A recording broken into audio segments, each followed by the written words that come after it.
মাছের চচ্চড়ি হয়ে গেছে। এখানে বসাচ্ছি মুরগি, এলাচি, দারচিনি, তেজপাতা দিলাম,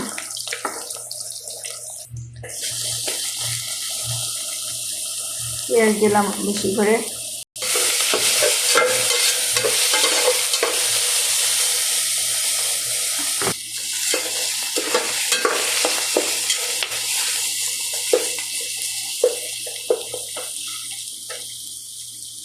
আদা রসুন চেঁচা দিলাম, এখানে হলুদ, মরিচ, মিক্স মশলা, লবণ, জিরা,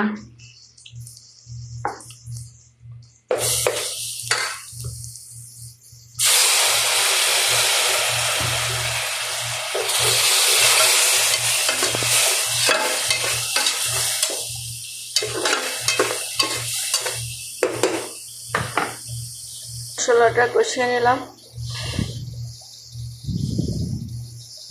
মশলাটা তেল উঠে আসছে, এখন মাংসটা দিচ্ছি, মানে মুরগি।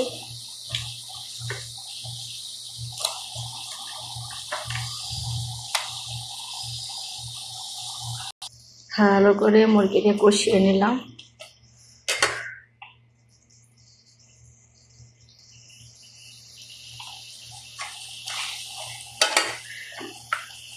একটা ঝোল দিব সিদ্ধ হওয়ার জন্য।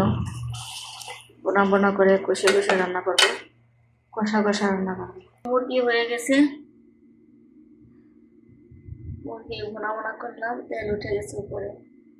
এখন রান্না করছি শাক। এখন লাউ শাক, কাঁচামরিচ দিলাম, শাক লবণ দিলাম, সিদ্ধ করছি। লাউ শাক রান্না করলাম, সেহরি খাবার। মিষ্টি কুমড়ার শাক, আর হলো মুরগির তরকারি, ছোট মাছের তরকারি, ডাল আছে, ডালটা কালকে রান্না করছিলাম রয়েছে। আল্লাহ হাফেজ।